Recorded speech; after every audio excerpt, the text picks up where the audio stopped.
Welcome and thank you everyone for joining us to this presentation. This presentation is brought to you in collaboration with Mercer County Office of Economic Development. My name is Lilian Mauro. I am the Regional Director with the Small Business Development Center at the College of New Jersey. We are part of a network of nearly 1,000 centers nationwide, and 12 of them are in the state of New Jersey. Each of them covers a specific area, and they are located at the college, universities, or government entities. In our case, the Small Business Development Center is located at the College of New Jersey and covers Mercer County and its 12 municipalities. The SBDC provides free consulting, practical training, and business resources for the small businesses in the Mercer County region. We are giving entrepreneurs and businesses the tools and advice needed to start, grow, and thrive. We help with new and existing businesses with business plan development, marketing, obtaining access to capital, procurement, website development, and many more. SBDC offers one-to-one counseling to existing businesses and startups. We also offering training for a low cost or no fees. All of these to help entrepreneurs to start, grow, and succeed in their businesses. We help facilitate the creation, retention, and expansion of small businesses to strengthen our local and rural communities. To take advantage of these services, please visit us at www.sbdcnj.com or contact us at 609-771-2947. We are partially funded by the Small Business Administration, the College of New Jersey, Mercer County Office of Economic Development, Rutgers University, RBAC, and UCEDC. Now, I would like to welcome a great supporter to the center, Mercer County Office of Economic Development Director, Anthony Carabelli Jr. Thanks to the county, we also run the Latino Small Business Center. Anthony, welcome. Thank you, Lillian. On behalf of the County Executive, Brian Hughes, we're thrilled to be a part of this partnership that we have with the Small Business Development Center at the College of New Jersey. We're also excited about today's presentation. Just some background and some information on what our Office of Economic Development does on a daily basis. We field and assist all business-related questions. We'd like to point you in the right direction. If you have a question that's directly related to a municipality, one of our 12 here in Mercer County, we can guide you through that process, whether it's a zoning question, a permit question, a registration question. We also offer a host of different programs through our Office of Economic Development, including our current partnership for almost 20 years with the Small Business Development Center. We have a new lending partnership called the Mercer County Business Lending Services Program.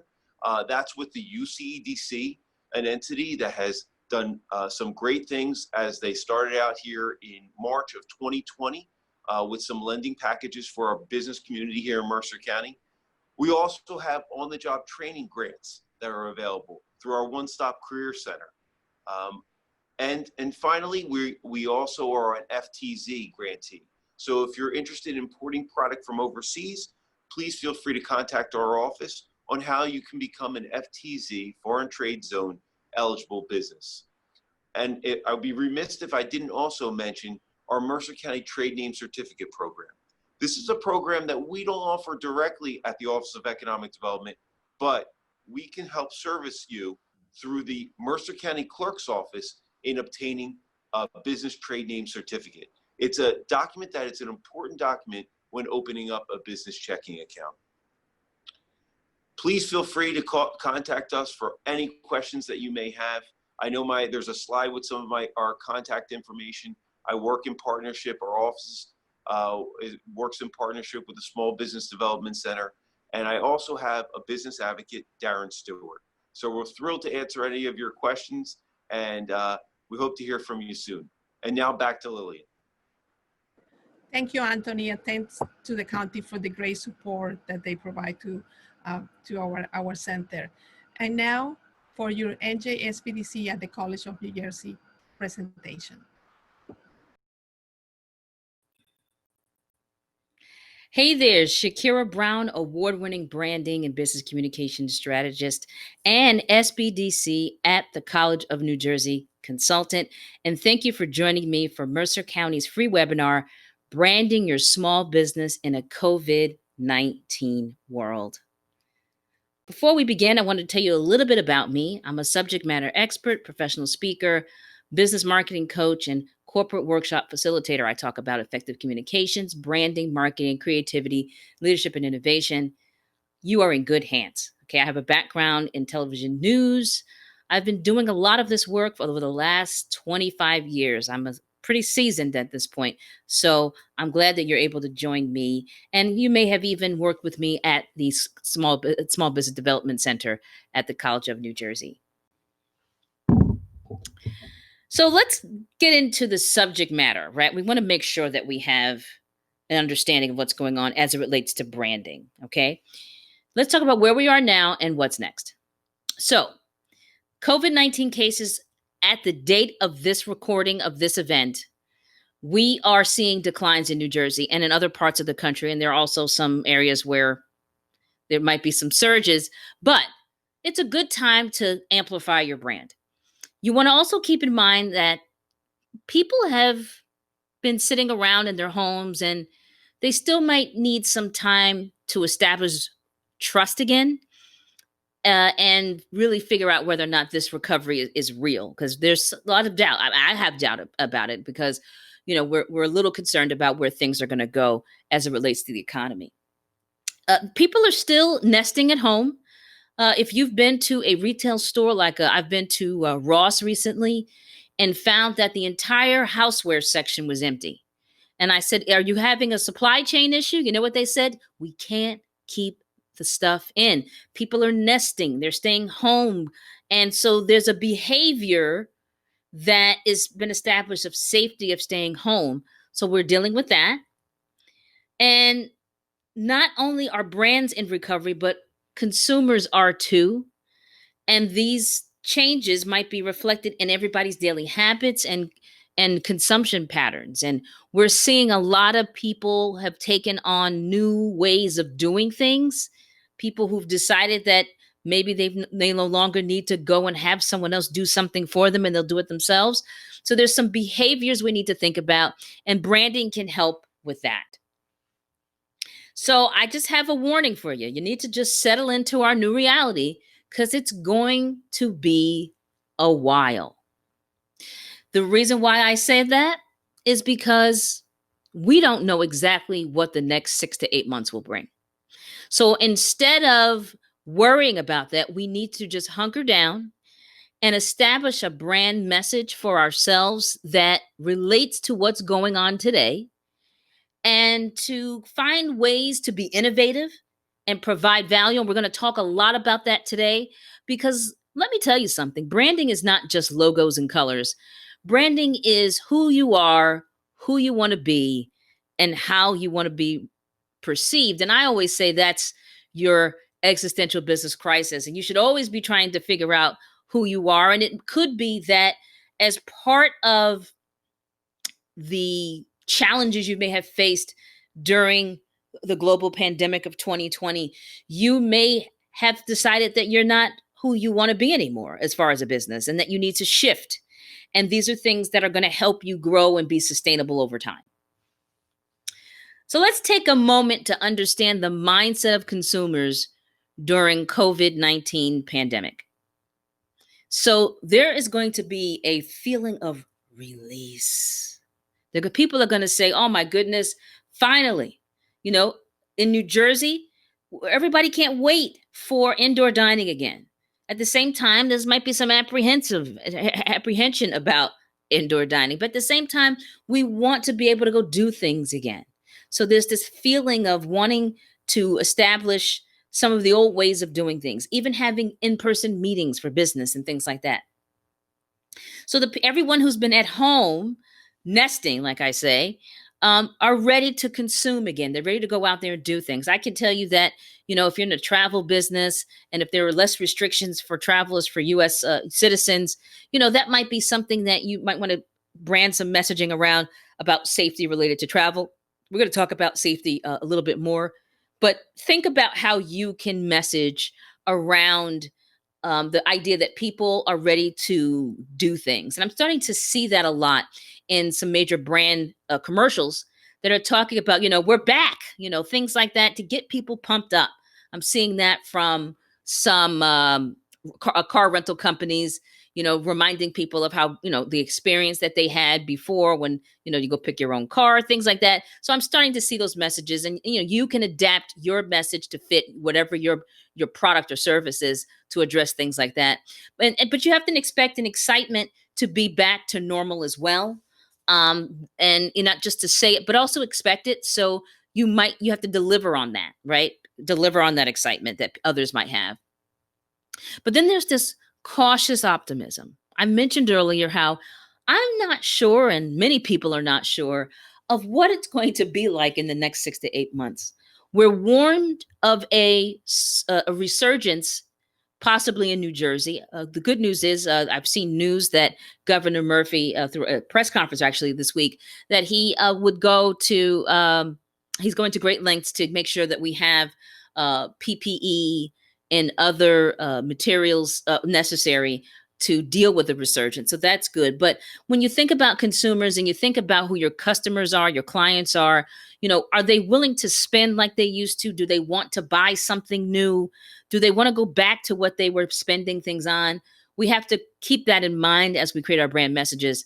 And with everybody cooped up for so long, we've all established some new behaviors. I'm hearing people don't want to go back to the office. Right? Your employees, if you are in an office space before the pandemic, your employees may not want to go back. They may not feel comfortable going back ahead of a vaccine.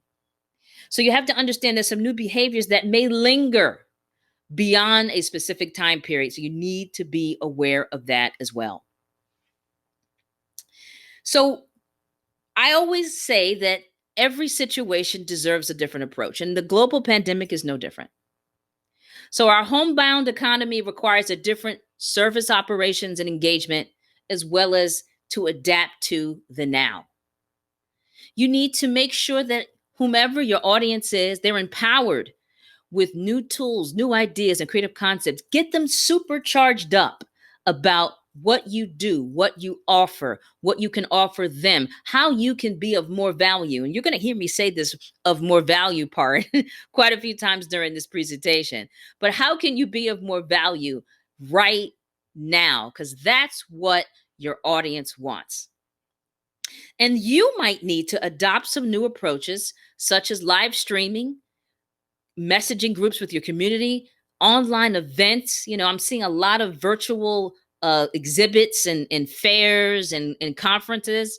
And you might want to figure out some experiential online activations, something like, a launch of a new product. How can they go and interact with it virtually? A launch of a new service, and you might do that via a live stream and have a Q&A. You need to think outside of the norms of the past and consider that today requires you to be extra creative as it relates to branding your business. And again, we're not talking about logos and colors. We're talking about who you are, the feeling that your business gives your customers and clients. And lastly, this is a great time to embrace positivity by showing the community support through positive messaging and actions. It is so important to do that.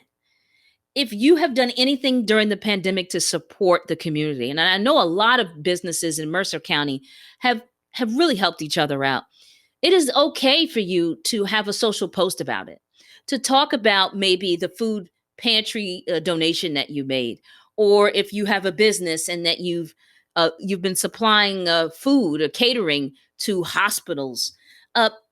Showing community support is going to go a long way beyond the pandemic. And you should consider that these types of acts are looked upon by your customers as something that is just amazing and heartfelt and warm. And we need a lot of that warmth We need a lot of that, all of that stuff to make us feel good right now. And I'm hoping that you all understand the value of that.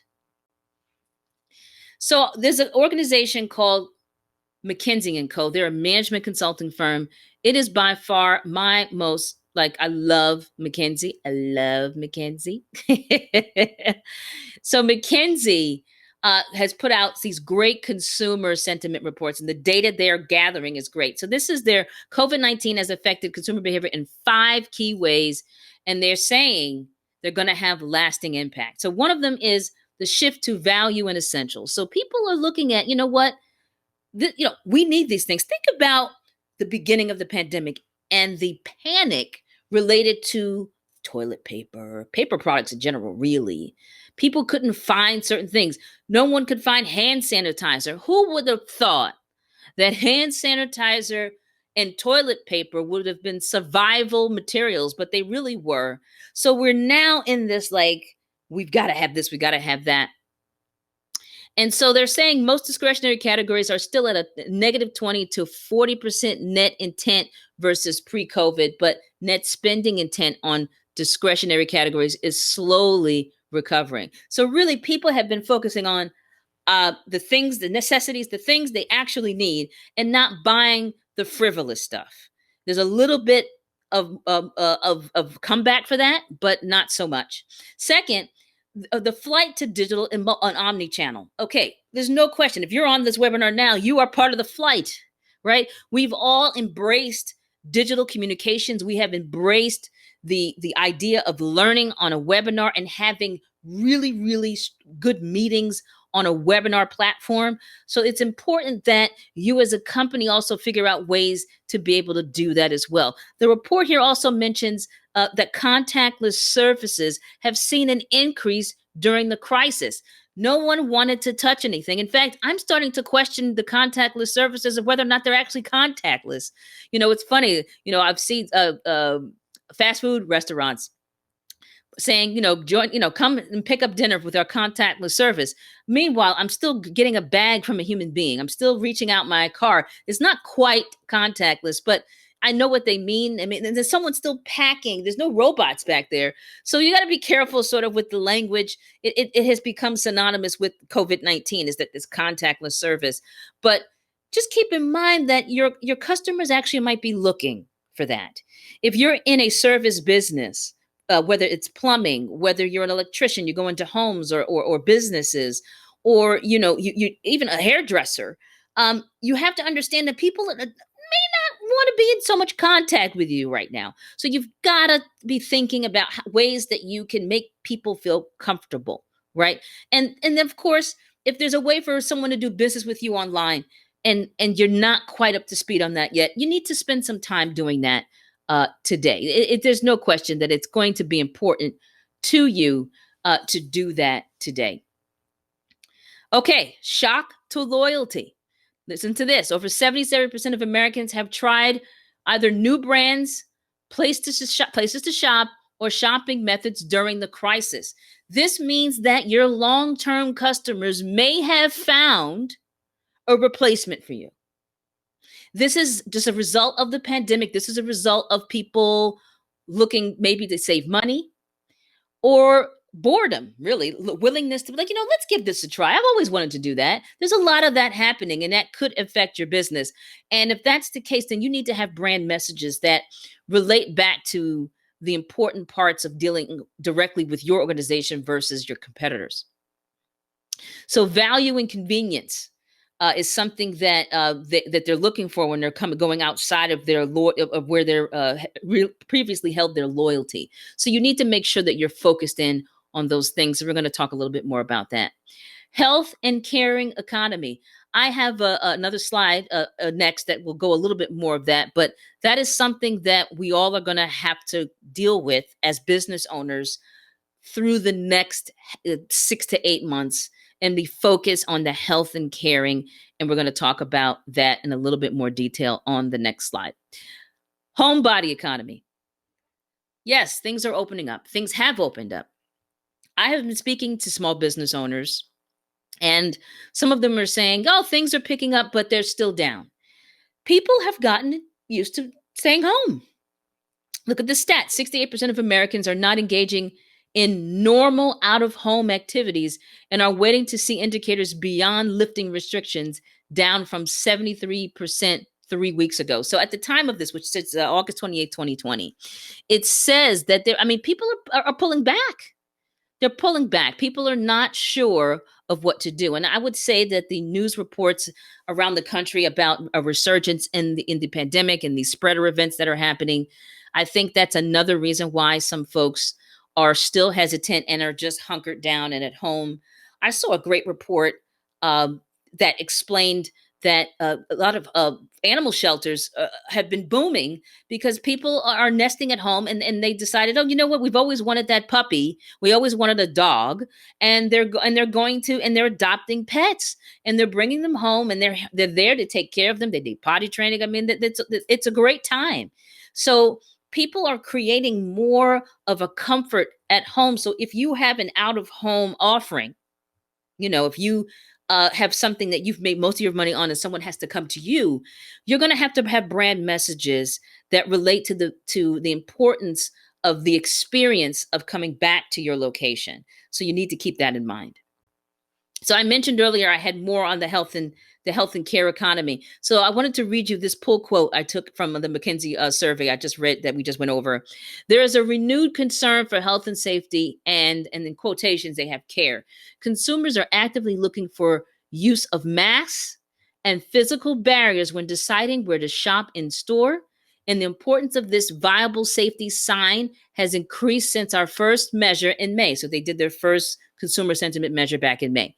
Companies care for their employees continues to be an important buying factor for some consumers. And that's, again, from the McKinsey & Co. survey, much of which is I read to you on the last slide. So, newsflash, every business must be in the health and safety business, and in some shape or form part of your brand message. This is new. This is something that was passive. You would clean your facility. You would have someone do the cleaning once a week, come in, a professional company. It was very passive. You actually need to be more proactive. If you have a physical location that you want customers and clients to come to, it must appear that you're doing everything possible to keep them safe. If you are reacting a certain way when you go out, assume that your customers and clients are doing the same way. I feel a level of comfort when I walk into a restaurant and they have constructed barricades, plexiglass barricades between me and the employees, and there's glove use and glove changing between customers.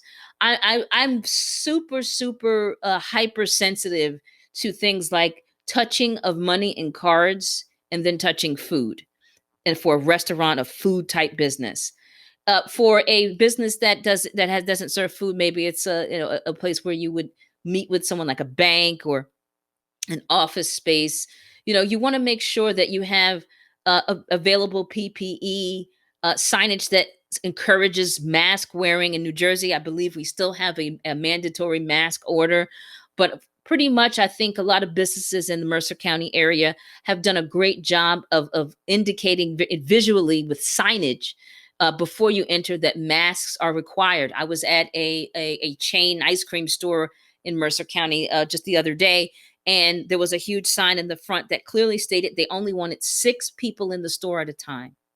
And I thought that was awesome. And I peered into the window to count the number of people, and there were 5 people, and I went in. And then another gentleman came, and I saw him peer into the window. So these are the things. We're fine with actually following some of these rules. Every business owner must consider that we're looking for that, and that's okay. Most people will be compliant.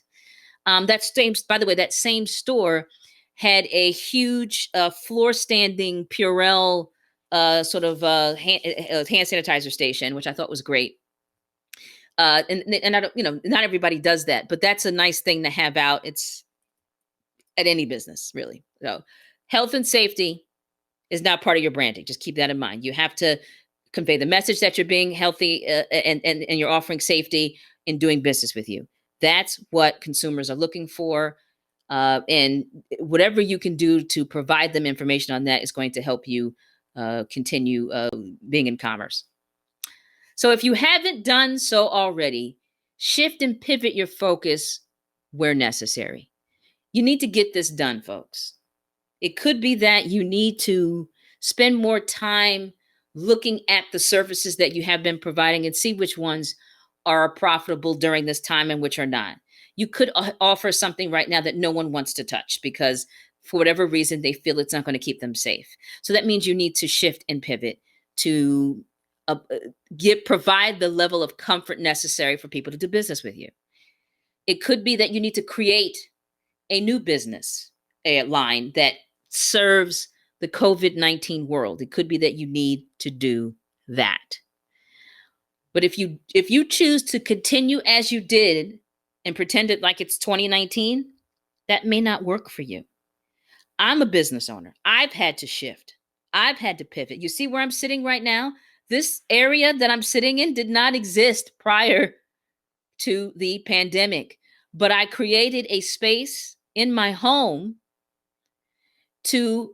that brands me as a professional speaker in a well-lit space with a set so that I can deliver presentations like this. I can continue my business. I had to shift and pivot to make sure that I could continue in commerce, and you need to do the same.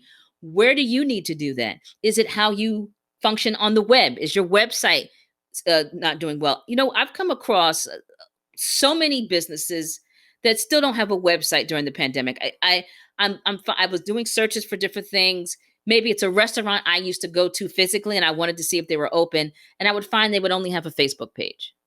And then the Facebook page really wasn't didn't feel up to date. It didn't have anything related to the pandemic. You need to look at what the things that you were doing, shift and pivot where necessary to adapt to the environment that we're in today. And that is the way you can stay relevant and brand during COVID-19. So I have a nice list of ideas for how you can brand right now. And again, I'm not going to be talking about logos or colors. This is about who you are, who you want to be, and how you want to be perceived. And that really is the essence of branding. This image says it all. And this is for pandemic times, and this is for any time. Your focus should always be on service, quality, efficiency, reliability, and your customer. These are the pillars of running any business and branding a business that's sustainable. If you're not looking at service or quality, then you are looking for an opportunity to lose your shirt. You might have to close down. These are the things that people look for. So with these 5 elements in mind, we're going to go into some of the things I've been mentioning, like value. So you're probably wondering, what do I mean by value? We understand that there are some 20 million people, I believe, that are still on unemployment.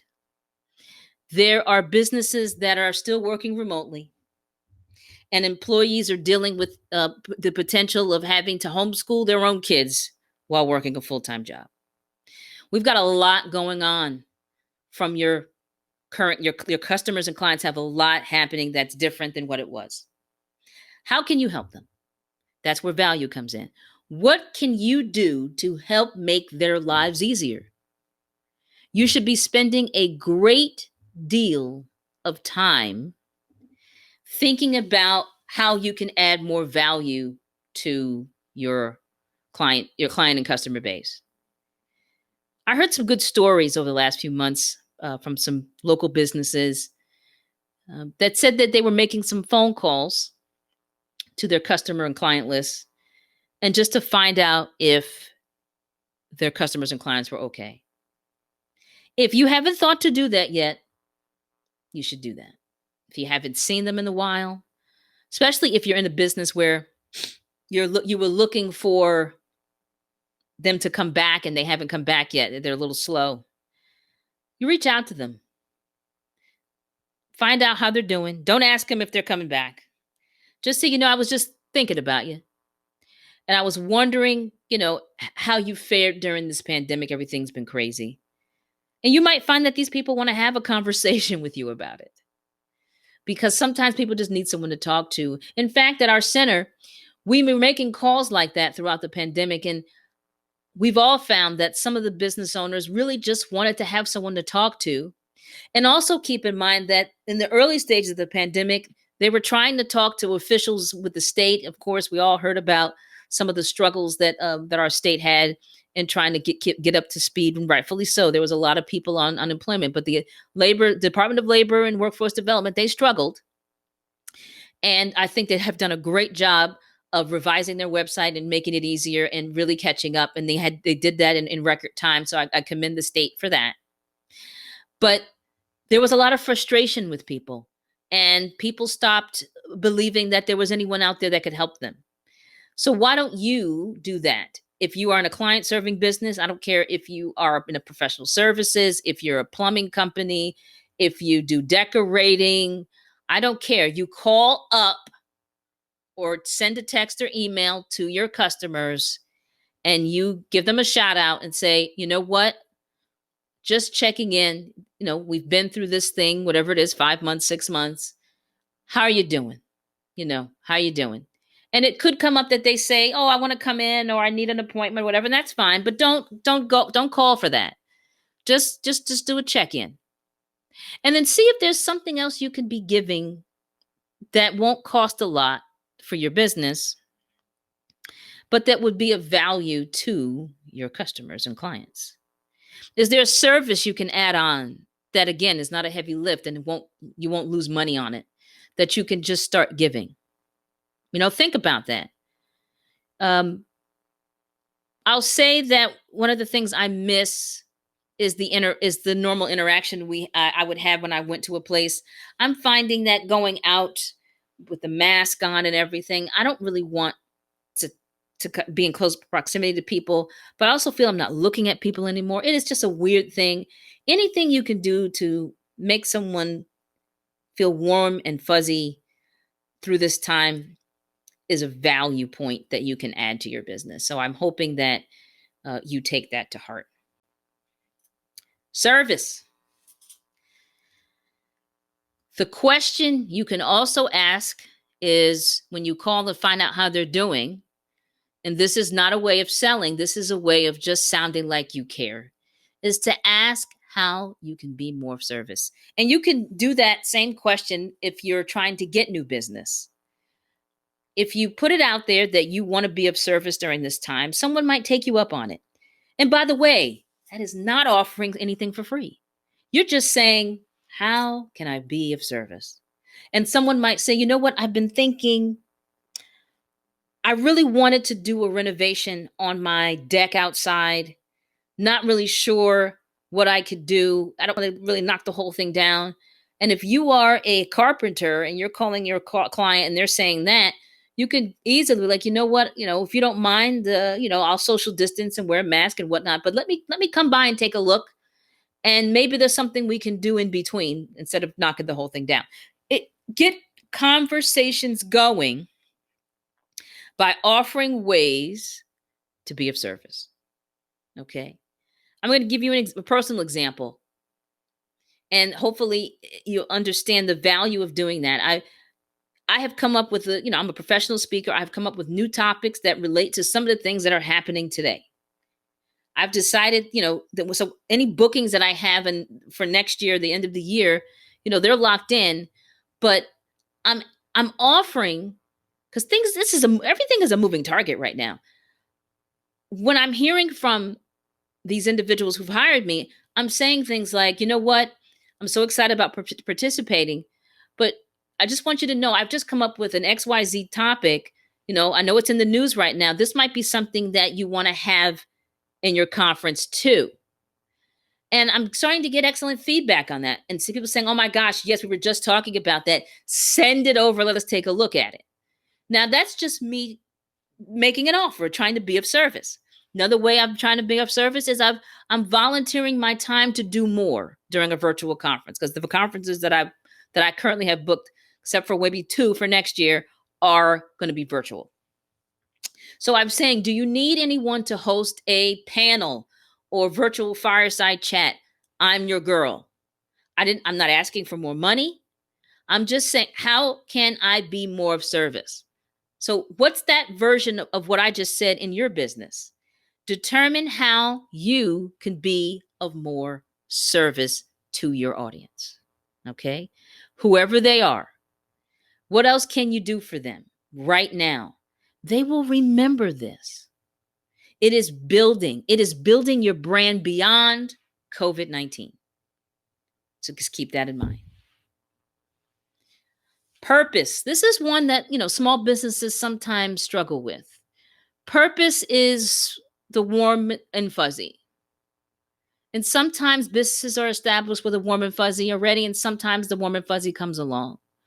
But you have to decide, are you in business to offer just a simple service, or are you looking to be of service? What is your purpose? Why do you do what you do? Is it to make money, or is it to make sure that people have the best hairstyle if you're the hairstylist?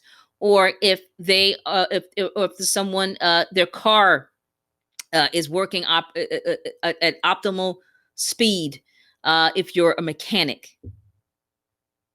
Determine what your purpose is and put that out front as part of your branding. Put it in your messages, put it in your social posts. Say it to people, right? What is your purpose? Sometimes I'll come across a small business owner that I'm talking to that, that are very genuine and have this warmness about them. And when I hear them say, you know what, I just want to help people, that's part of their purpose. I just want to help people. Think about what your purpose is. Now, sometimes purpose is about offering donations or supporting certain nonprofit organizations, and that's fine.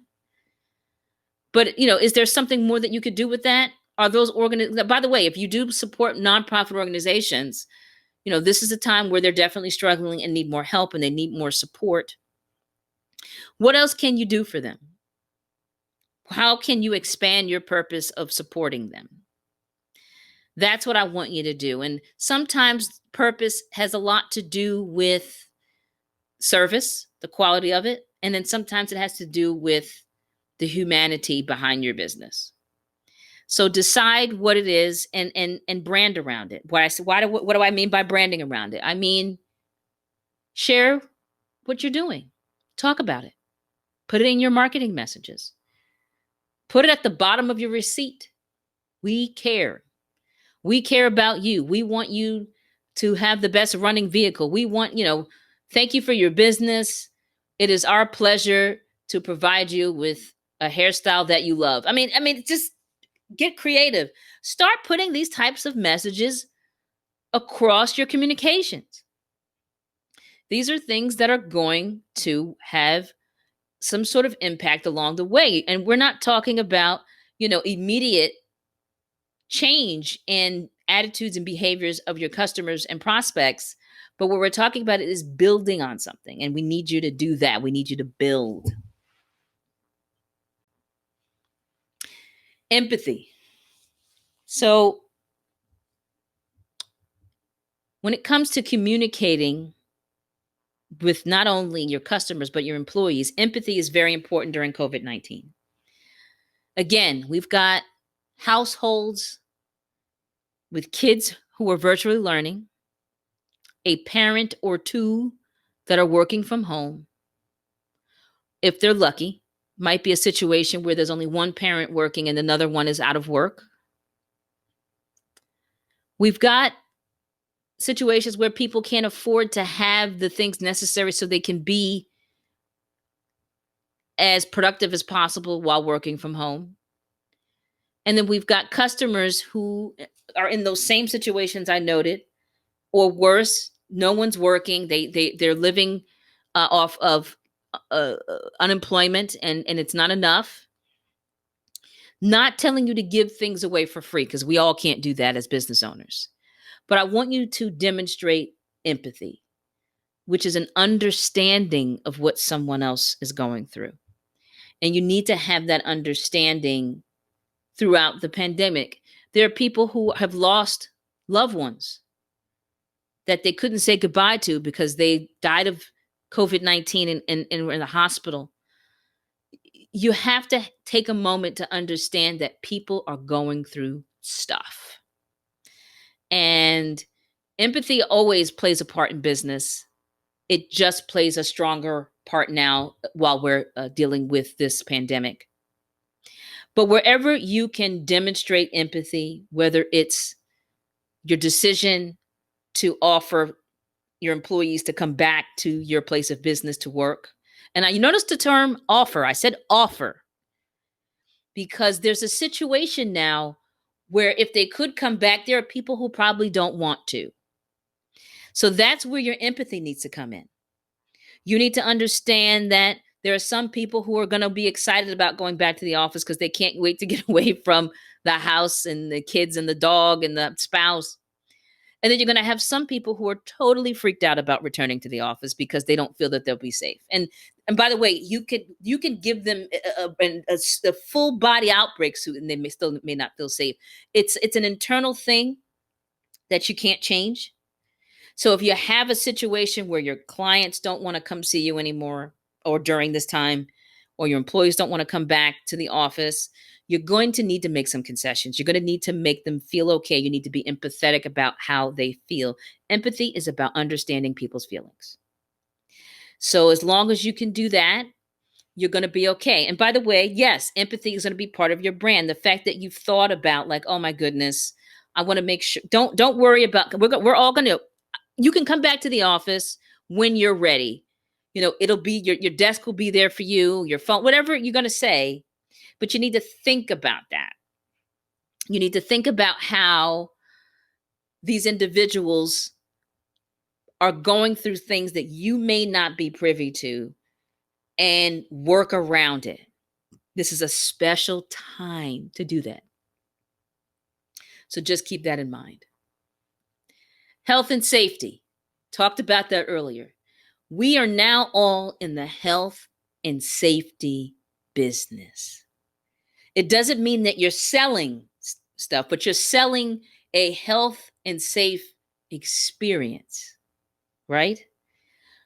I cannot stress enough, if you have a physical location, a brick and mortar store, a restaurant, a physical place where your customers and clients interact with you, an office, anything like that, you've got to make health and safety a number one priority in running your business. Because here's what happens. It can become part of your brand when someone else says to someone else, hey, I was over at such and such hair salon. Wow, they're doing a great job at keeping us safe. When I walked in, there was a hand sanitizer. I was told that, not to do this, and then the other person had on that. Again, health and safety is a priority, and it becomes part of your brand, especially when the information about what you're doing is being shared among others. So just keep that in mind. Health and safety must be a priority throughout the pandemic. Thinking beyond, COVID-19 vaccine and all that, we probably have been a little lax in the health and safety space. I was fortunate to, if you haven't watched another, we have a webinar, and I spoke with a cleaning expert who has a commercial cleaning business. And he called it, basically it was like a to-do list. Check, someone cleans the bathroom. Check, we wipe the tables off. And I don't know that we can go back to just that. So whatever protocols you've put in place today for health and safety, consider that they might be long-term. Just consider that. And if they're long-term, it definitely will become part of your brand, because there's going to be companies that when the vaccine happens and we have only 2 cases a week of COVID, they're going to just, let their hair down and be like, we don't need to do all the other stuff anymore. But if you keep doing it, there might be an opportunity there for you to have your brand built around the fact that you are a focus on health and safety and care about the health and welfare of your customers, clients, and employees. So this is an important part of your brand today. And if you can put on your Facebook page, here's how we're keeping you safe. We're doing X, Y, Z. That's wonderful. It will be noticed. It's not boasting. It will be noticed. So keep that in mind. Health and safety is a primary care of what consumers want to see, and you need to make sure it's part of your business. So we talked about earlier about how there's been this mass exodus to digital because we had no choice. We couldn't go anywhere. You need to make sure you're leveraging digital to the best of your ability. The best of your ability. What do I mean? You need to take a look at your website.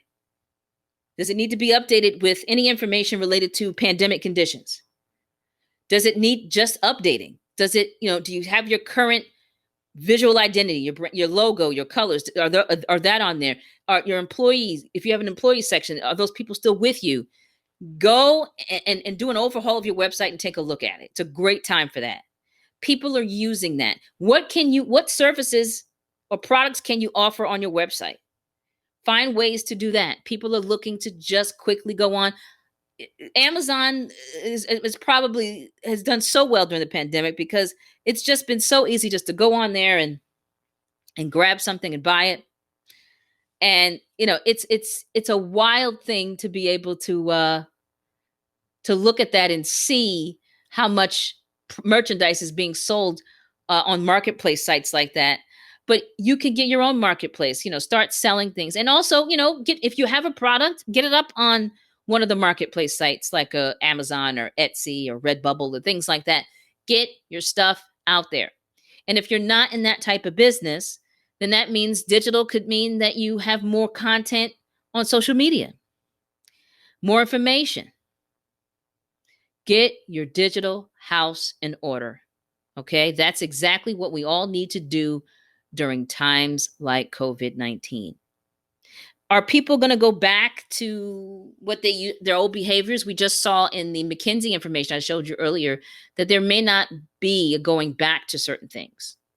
So if digital is what people want today, then you need to make sure that you're up to speed on digital best practices. Check out your Google Analytics. If you don't have Google Analytics, you can, go to Google and Google My Business is a great site that you can use to find out information and be able to add information about your website so Google can track your analytics. That's something that you can also get some information on via SBDC counseling. So please feel free to reach out to our center at the College of New Jersey for counseling. And one other thing is your Google, your Google business page. That's the page that pops up when if you put in, say you have, I'm going to keep using the plumbing business. You have plumbing in Hamilton, New Jersey, right? You plug that in, and then there's this first list with a map, and it has all these local companies. Those are Google business pages. If your company doesn't show up there, then you have not claimed your Google business page, and that's something that you should do now. It makes it a lot easier for people to find, generically find through a Google search, the type of business that you have. Because if they don't know your name, they can't type it in to find it, right? So keep that in mind. But leveraging digital, which has been something we should all have been doing over the last 10 years or more. But I know we get busy and you haven't done that. Now is the time. You can't hold back anymore. You will get left behind if you continue on the same path of, I'll get to it, or I don't really want to have my product on there. Oh, well, I don't want to set up appointments through my website. People are looking to do all those things now. They're looking to do all those things. In fact, a major brand of an optical brand, one of those, stores where you can go and get your glasses and you get your eyes checked. I tried to go and change an appointment. There was no way for me to find a field to do that. I had gotten an email confirmation. But there was no area of their site where I can put in a code to find my point. There was no way for me to change it. I actually could not believe that a major vision brand did not have that available to me. But so what I did was I didn't change the appointment. I called a different company. And I just went there and I got an appointment. And I went there and I couldn't even, I tried to call to cancel the appointment. They didn't even answer the phone. But if they had that information on their website, an easy place where I could change my appointment, all would have been fine. I would have happily gone back there. So that's a great consumer story right there for you. People are looking to do things like cancel appointments, set up appointments, all on digital, all on a website or an app. Put some effort towards that. And then we have thought leadership. Thought leadership is something that I talk about a lot because it's important to get out what you know. It's important to share the knowledge that you have and not be afraid that you're going to give too much and they won't hire you anyway. Here's the thing. If you're not doing thought leadership, they won't know to hire you. Thought leadership is something that you can pop up your camera, on your phone, your video camera on your phone, hit record, and you just speak and you say something that is impactful, that is going to reach the audience that you're trying to reach. Sometimes it's something related to an issue that popped up that you can share is a cautionary tale so that individuals won't let that happen to them. But if you're not using that, and you don't have to be a scholar to do this, folks. And this sounds fancy, the whole concept of thought leadership. It sounds extremely fancy, but it's not. It's someone giving their opinion. If you're on Instagram a lot or Facebook or any of the social media sites, you're going to hear people with all kinds of advice and tips. They're thought leaders. Even if you look at them, you'll be like, who is this guy? He's a thought leader. She's a thought leader. So you need to take a look at that. You need to take a look at what information do I have that people should know that would raise the profile of my business? What can you say out to help people and to provide them with value? And think of you when they need the type of service or product that you offer. Examples of thought leadership, again, I'm going to go over. I like to do thought leadership about things that happen. So I've done videos commenting on something that happened. Like there was earlier this year, we had the Democratic national debates, and I immediately did a post on the performance of one of the candidates. You could do if you're in the food business, of course, there's always the how-to videos. People love behind the scenes. And if you can talk about a behind the scenes video with a little thought leadership, like of how you got it done and why it's done that way. But anytime you can give advice based on your expertise of what you do and what your business offers is thought leadership. Just try to get it out there. Just start recording. You don't need a high production value. Most smartphones offer amazing ways to do what I'm saying. You just got to get it done. There are easy editing programs, but if you become really good at it, you won't need to edit. You'll just be able to do a quick video with no editing in between. I always say if you can record a video talking and you don't need to, even if the beginning is a little messed up and you kind of do something wrong, you can always trim that at the beginning and end. Even in like Instagram, you can do that. You don't. So just think about what you're going to say. Hit record. Introduce yourself. Talk. Close it out, send them to your website or something at the end, mention your website and be done with it. Can you not use video? Yes, you can write blog posts. You can contribute to someone else's website and blog and write something. I can tell you recently, I was writing for a major publication for free. So again, being of service and value. I was serving as a columnist. I was not getting paid to do so. Wrote an article on blackenterprise.com about business cards. And then that was like 3 years ago. And it was about the value of business cards today versus, just linking in with somebody and things like that. Totally forgot about it. It was already published 3 years ago. Done. Get a call this summer from a reporter with the magazine Institutional Investor, which is not a magazine anymore. It's actually just a website now. But Institutional Investor, which is a major publication in the investing world. And this woman was doing an article about the potential downfall of the business card due to the pandemic, because who's handing out business cards? We're all at home. We're all digital. So I guess she did a Google search on, stories about business cards. And my little article that I wrote for free showed up. It's a thought leadership article now that I wrote for free, popped up. She gave me a call. She interviewed me. I gave her some really great quotes. And I'm now an institutional investor. I got a piece of PR out of something I wrote, absolutely free to share my thought leadership. These are the things that can happen when you do that. So just consider thought leadership as a way to get yourself out there, and you might get something else out of it. Oh, by the way, I actually asked her to give me a link to my website in the Institutional Investor, which article, which has an amazing viewership. And she did that. She linked out to my site. So that was really, really cool. So make sure that you put thought leadership on the list of things that you need to be working on. So focusing your brand during COVID-19. Now, here's basically, in a nutshell, what you should be doing. Use positivity and optimism as a business communications tool. That was pretty much, when I talked about value and purpose and service. That's all positivity, folks. So make sure you use that as part of, your communications. Capture opportunities for business growth. Don't be afraid to make some phone calls. Do a little ambulance chasing, as they say, right? If you think an industry or a business needs help, why don't you call them up and ask them how you can be of service to them? I'm finding that people are less likely to do that until I mention to them that how easy it is. The worst that can happen is no. And some people don't like no's. I'm fine with a no, because at some point I will get to a yes, and so will you. So feel free to capture opportunities for business growth. Find ways to collaborate with other people.